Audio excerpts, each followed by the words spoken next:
Hey guys, this is Darko. In this video, I'll share with you picture settings and tips for Hisense ULED TV series. Specifically, this is a 55-inch U7QF TV, but these settings are applicable to other screen sizes and also to U8QF series, which is more advanced and higher in Hisense ULED lineup for 2020.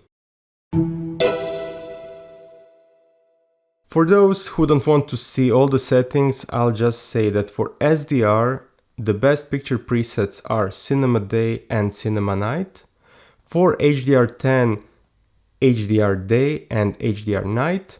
For HDR10 Plus, you should use HDR10 Plus Cinema. And for Dolby Vision Dark and Dolby Vision Bright. These are the best performing picture presets which I confirmed using CalMAN 2020 calibration software and also using test discs such as Pearson Mansell UHD benchmark and HQV benchmark Blu-ray discs. So, without further ado, I'll press home button on the remote, and here on top you see this gear button. Using this button you can access settings menu. First option is picture. Here we have different picture modes, so what I'm showing in this video are menus for SDR content, but very similar options are available for HDR modes. By default, TV will be in standard picture preset, which is far from accuracy. It's got oversaturated colors, too much blue, so white balance not correct, so it's not precise picture at all. Cinema Day, much better. Cinema Night, little dimmer. Dynamic, same as standard. And sports, same as standard and dynamic, not very accurate. I did calibration for Cinema Night, and now I'll go setting by setting and show you how settings look like and what is available. First option is aspect ratio. Here you define format of the picture. With automatic, picture was correctly displayed. If you have some issues, you might try 16:9 or direct, or for CinemaScope movies with black bars above and below. If you don't want to see them, if you want picture across the entire screen, you should select movie zoom. Other than that, use automatic and that's it.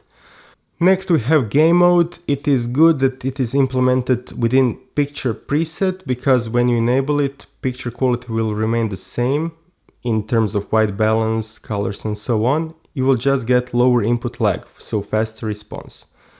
But for movies and TV shows you should disable it.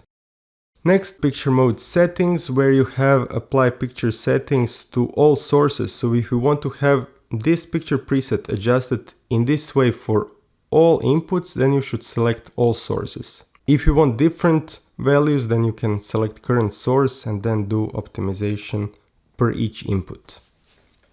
Next we have backlight, and here in this menu you have local dimming and backlight value. So with backlight you are adjusting how bright or dim the entire screen is, or how strong LEDs behind the screen work. So you are completely free to adjust this to the value you prefer.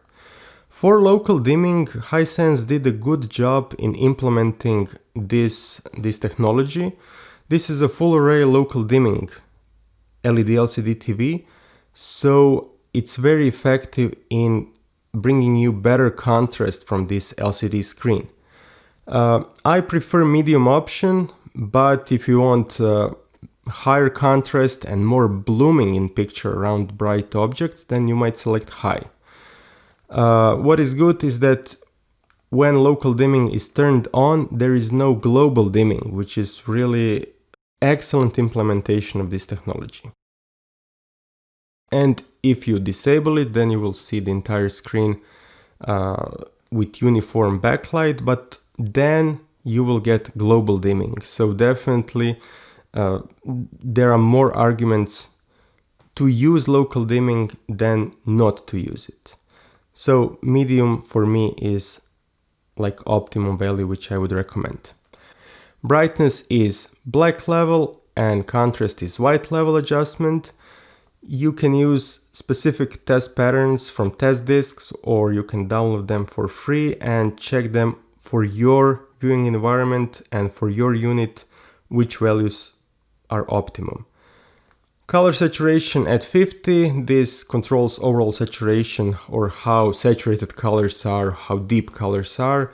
At 50 it was optimum value. Sharpness for HD and UHD content, you can keep it at 0. For standard definition, you might want to increase it to 10 or 15 or whichever value you prefer. Adaptive contrast is like dynamic contrast, definitely turned off.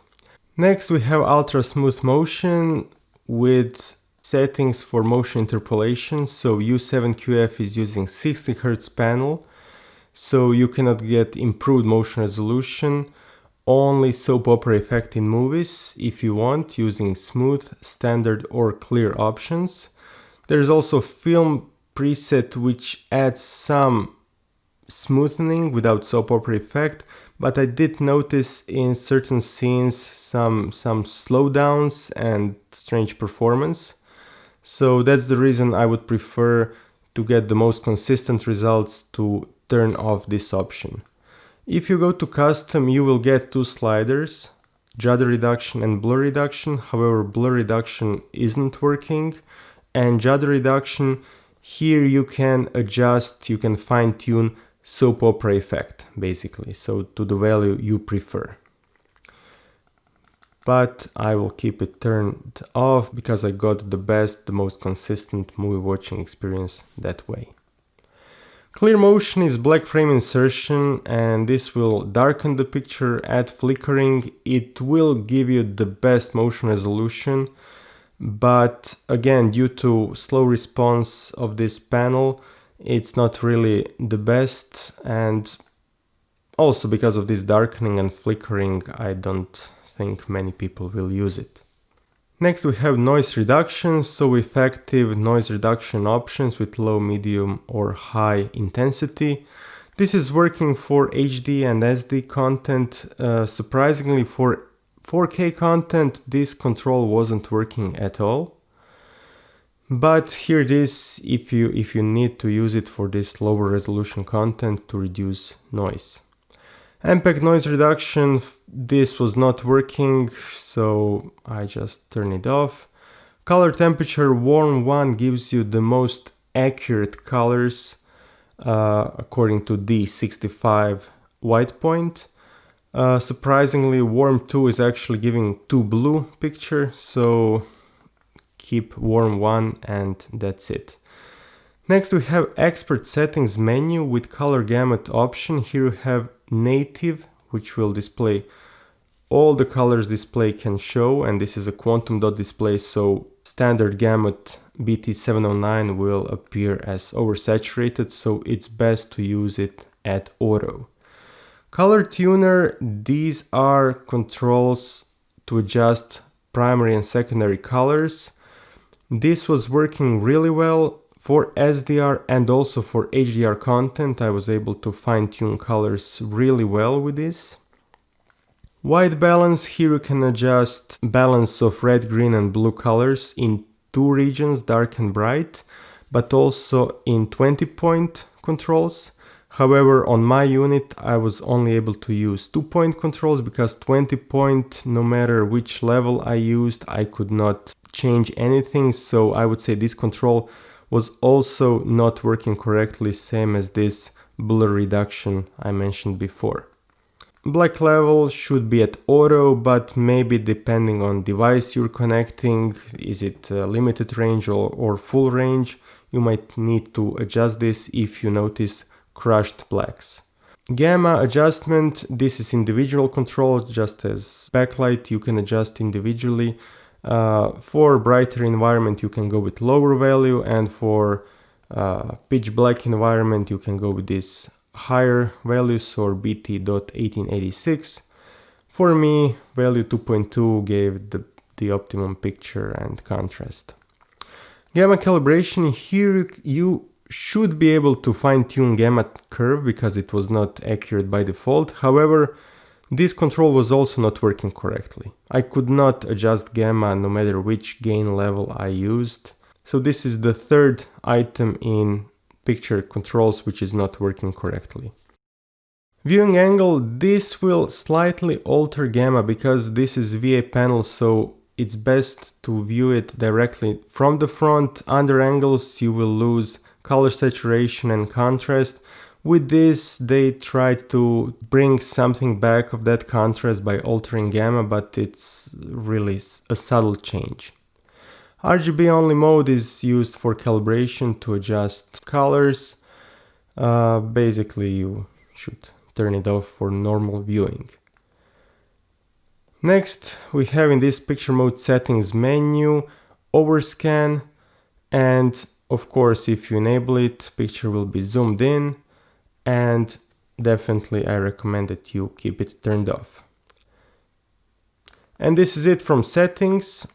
Another menu which is useful if you're using HDMI inputs and you want full color resolution is this HDMI 2.0 format. You have standard or enhanced, so you should use enhanced to get 444 full color resolution.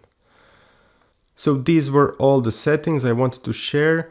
Just one information, it's related to color tuner, white balance and gamma calibration. So color tuner settings are shared across different picture presets. For example, Cinema Night is sharing same values as HDR Night or Dolby Vision Dark, for example.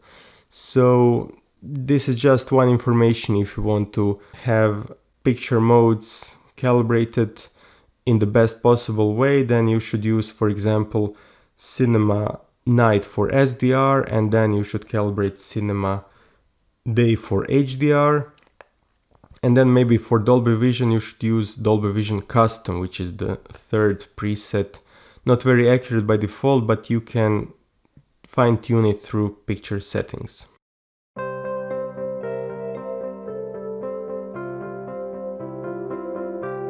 So this brings us to the end of this video. From hardware level, I'm very impressed with this TV. On the software level, even though it's got many picture options, some are not working correctly, and I really hope Hisense will release some update to address this and to give those who want to calibrate it even better capability for fine-tuning white balance and gamma, and then this TV would be even more impressive in this price category. And that's all I wanted to share in this video. Thank you very much for watching it. If you're considering supporting my channel, you can check my calibration store and get settings in PDF format. This will help me buy new TVs and do more of these videos. If you have some questions or comments, let me know in the comment section. I'll be happy to support you.